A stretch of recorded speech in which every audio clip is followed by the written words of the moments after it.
Bom dia, boa tarde ou boa noite, sejam bem-vindos a mais um vídeo do canal. Meu nome é Cleiton Moore e hoje eu vou falar um pouco sobre mitologia celta, na verdade sobre a cultura celta em geral. E se vocês não sabem quem são os Tuatha esperem até o final.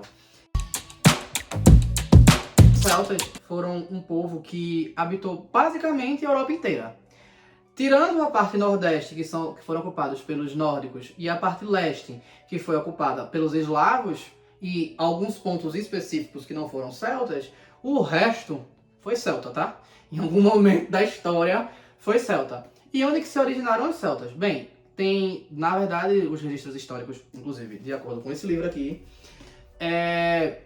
falam que foi em Hallstatt e em Latene. Hallstatt fica na Áustria e Latene fica na Suíça. Hallstatt é de 900 a 400 a.C. e Latene é de 550 a 15 a.C. Dizem que em Hallstatt já havia o povo, eles foram crescendo, a cultura já havia lá, já acharam artefatos e tudo mais. E Latene veio para contribuir. O povo lá veio para contribuir com isso e eles foram se expandindo. Então, eles ocuparam a Península Ibérica, eles ocuparam as Ilhas Britânicas, eles ocuparam bastante lugares, né? E, basicamente, esse tempo, eles dividiram, enfim. Talvez eu faça outro vídeo explicando melhor essa divisão celta. E aí, no que é que eles acreditavam? Basicamente, eles tinham um convívio muito bom com a natureza. Que delícia! Natureza, né? Sagrada, né? Eles tinham inúmeros deuses e boa parte deles eram voltados para proteger a natureza, para zelar pela natureza, como, por exemplo, Cernunnos e Essos. Esses dois estavam envolvidos diretamente com a natureza. Um deles era protetor das florestas, né? O outro era dos animais, enfim. Era basicamente isso que eles tinham de costume, né, de proteger a natureza. Eles acreditavam também numa coisa chamada de outro mundo, mas não é um outro mundo só. São várias realidades paralelas que eles acreditavam. E como é que funcionam essas realidades paralelas? Para eles poderiam ser ilhas, por exemplo, eles vão navegar para uma ilha que é muito remota, muito distante, muito difícil de acessar. Então ali poderia ser um outro mundo para eles. Eles falam sobre ilhas, por exemplo, do riso ou do choro, que você ri ou chora até morrer. Que tristeza. Você botou o pé lá, já tá rindo ou chorando e vai até morrer dessa forma. Mas também ilhas que tinham a temperatura boa, tinha muita fartura em comida, facilidade, e eles não tinham doenças, viviam para sempre, enfim. Basicamente o que o Celta queria era se livrar do frio e ter facilidade para comer, hein? Então, eles consideravam isso. Eles têm várias histórias sobre pessoas que vieram de outro mundo, pessoas que viajaram para outro mundo, pessoas que foram e voltaram, que tiveram a permissão de voltar, flores, plantas, entre outras coisas, que são de outro mundo e foram trazidas como prova que aquela pessoa teve no outro mundo. Enfim, eles acreditavam que isso era comum de acontecer. Mas você tem que ter uma permissão ou alguém tinha que lhe levar ou lhe trazer para acontecer esse tipo de coisa. Tem várias histórias. E eles acreditavam também em portais naturais. Por exemplo, você está aqui na neblina, de repente você vai ser abduzido para outro mundo. Você entra na neblina e vai sair em outro lugar, outra realidade. Pode ser uma viagem do tempo, pode ser você realmente ir para outro mundo. Eles acreditavam nesse tipo de coisa. Só a neblina? Não.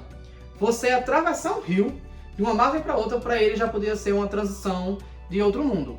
É um negócio interessante de pensar, quase como se fosse assim, porque é difícil chegar do outro lado, então o outro lado é outra realidade, enfim, é bem legal, eu acho bem interessante pensar isso. Tem até um conto de Rob Meredith que fala que ele estava voltando para casa quando ele ouviu um pássaro cantar e ele sentou e se encostou numa árvore e dormiu ouvindo esse pássaro. Quando ele acordou, esse pássaro não estava mais lá e quando ele se levantou, se apoiou na árvore, o braço dele entrou porque a árvore ruiu. A árvore estava podre e ele não lembrava de a árvore estava podre quando ele dormiu. E aí ele voltou para casa. Quando ele chegou em casa, ele encontrou um homem lá, um idoso lá, e ficou: o que é que você está fazendo aqui na minha casa? E ficou um ou outro acusando de invasor, que era minha casa, que era minha casa, que era minha casa. Só que discussão vai, discussão vem, eles acabaram descobrindo que Rob Meredith Ele era o irmão do avô desse idoso. E aí, quando eles percebem isso, eles ficam surpresos. Robin vira poeira. Foi. Steve. É como se ele viajou no tempo, ele foi pro futuro, e ele não pudesse ter consciência disso. Quando ele passou a ter consciência, ele virou pó. Né? Ele, vamos dizer assim, ele fez download do tempo. Vamos dizer assim, eu sei que é um exagero, mas ele fez um download do tempo. E o pássaro basicamente estava servindo como se fosse um encantamento para ele viajar no tempo. Então os celtas acreditavam muito nisso, que às vezes alguém era abduzido simplesmente por encantamento de um pássaro ou de uma árvore, alguma coisa assim. Tinha uma relação muito íntima com a natureza. Eles também acreditavam no mundo dos mortos. E, inclusive, essa parte vocês podem encontrar nesse livro aqui. Muito bom, inclusive. No mundo dos mortos, eles acreditavam que ficava abaixo da Terra. Como se Terra plana, né? Aqui tá a Terra da gente e aqui abaixo o mundo dos mortos.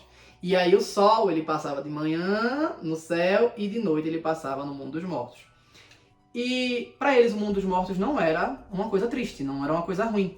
Era uma coisa que tinha muito conhecimento, né? Se as pessoas morriam e tudo que morria ia para lá, e lá não tem tempo contado, então você não morre de novo. Então o que acontecia, você podia trocar conhecimento, você podia aprender coisas lá. Então o Sol, quando passava a noite lá, ele tinha muito conhecimento, é por isso que ele tinha o dom de escolher, cronometrar o tempo de vida das coisas, né? Porque basicamente o tempo contado é do dia passado, né? Então para eles era o Sol que regulava o que é tempo, o que é vida. Pensem nisso. Eu acho bem interessante essa questão. Outras culturas para eles também, como por exemplo, tudo para eles eram tríades, né? Então tudo para eles no mundo vinha em tríade. Tem outros organogramas dele, mas basicamente eles acreditavam em tríade. E sai uma pesquisa, recentemente assim não, tem um tempo, né? Que sai uma pesquisa que diz que o ideal para a gente memorizar uma coisa é repetir as coisas, falar 3 vezes as coisas. E eu acho bem interessante quando você pensa num povo que está antes de Cristo para hoje, né? Eles terem uma noção disso, e eles usavam justamente, uma das coisas que usavam as tríades era para decorar, para lembrarem das coisas, já que eles não escreviam. Outro costume deles era o Savan, que pra gente é traduzido como Halloween. O Savan acontece 40 dias depois do outono. Por que 40 dias depois do outono no hemisfério norte? É porque eles acreditam que nessa data, as energias e os, como é que diz, e os portais eles se alinhem. Eles se alinhem e se abram para as coisas passarem para lá e para cá. E de acordo com o cronograma deles é isso. Se vocês contarem realmente 40 dias depois do início do outono no hemisfério norte, vai dar dia 31 de outubro, que pra gente é o Halloween. E o que seria o Halloween? O Halloween é uma festividade para eles se protegerem daqueles espíritos daquelas criaturas mais apressadas e que muitas vezes fazem coisas ruins, ou às vezes não só fazem coisas ruins, mas estão com saudade de alguém, querem pegar aquela pessoa e levar aquela pessoa, mas se você é levado para outro mundo, você tem que ser resgatado, você não tem como voltar. Ou você tem um ano para ser resgatado, então, assim, é bem complicado. Então, para isso não acontecer, o que eles faziam? Se vestiam de monstros para poder se proteger desse povo e não ser reconhecido. Então, por isso que é o Halloween. No segundo dia, que pra gente é dia de Todos os Santos, pra eles é o dia de sentar para conversar com os deuses e com pessoas, heróis, reis que vêm de outro mundo. Então eles sentam e recebem essas pessoas em locais específicos para poder aprender dessa forma. E o terceiro dia, que é o dia de finados, é o dia que os portais vão se fechar e aí todo mundo vai voltar para seu lugar de fato, para o mundo que você pertence. Então é o dia da despedida. Pra gente foi convertido dessa forma porque foi uma briga para a Igreja Católica entrar no território celta. E uma das formas que a Igreja Católica conseguiu para poder penetrar é você, vamos dizer assim, destruir de dentro, né? Mas aí nesse caso a Igreja Católica teve que incorporar alguns costumes e hoje muita gente não sabe, enfim, da origem de alguns costumes. Alguns costumes ficam meio na dúvida se são celtas desde sempre, se foram cristãos que foram incluídos na cultura celta. Depois a cultura celta foi dissolvida no cristianismo, enfim. Mas houveram essas coisas e esses são alguns eventos que foram convertidos do celta para o cristianismo. E o último ponto, como eu falei, são os Tuatha De Danann. Os Tuatha De Danann, inclusive usando esse livro como base também, e os outros que eu falei, não só esse, são povos que Tuatha De Danann significa povo de Danu, que veio do Danúbio. E eles ocuparam a Irlanda. Eles são considerados o 5º povo a invadir a Irlanda. E eles ocuparam a Irlanda por um tempo. Eles se auto-titulavam deuses, né? Eles eram deuses, cada um com uma função diferente. Haviam vários deuses. A gente tinha, por exemplo, Nuada, que era o deus rei, que ficou por muito tempo deus rei. A gente tinha Dinansarrit, que era o deus da medicina e da cura, que ele fazia mágicas, conseguia reviver até mortos.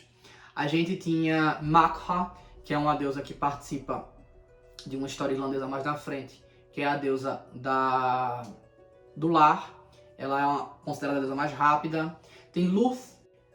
Luth não chegou com os Tuatha De Danann, apesar dele ser um Tuatha De Danann. Ele não chegou com os Tuatha De Danann, é uma história mais na frente, mas é um deus da matemática, da luz, da guerra, enfim. A gente também tinha Ogma e Dagda. Ogma era o deus da poesia e dos feitiços, da feitiçaria. E Dagda era um deus guerreiro, estrategista, que tinha algumas funções, e uma delas era regular as estações. Ele tinha um instrumento que regulava as estações. A gente também tinha outros deuses nesse meio. E esses deuses moravam aonde? Esses deuses moravam no que a gente chama de Ti. São colinas que tem uns buraquinhos que os deuses acreditavam que eles entram lá e quando eles entram eles vão para outro mundo. E esse outro mundo vai ter um lugar fantástico, maravilhoso, com muita comida, com muita maçã, com muita não sei o que, com mansões e vão viver lá. E parte do ritual do Dia de Todos os Santos são comemorados no Tis. Então, enfim, essa relação. Dá pra falar muito mais, mas o vídeo já tá ficando longo e já dei muita informação. Curtam, compartilhem e comentem o que vocês acharam, o que vocês acharam interessante, perguntem alguma coisa, eu posso fazer um vídeo respondendo alguma coisa. E ativem o sininho. Valeu!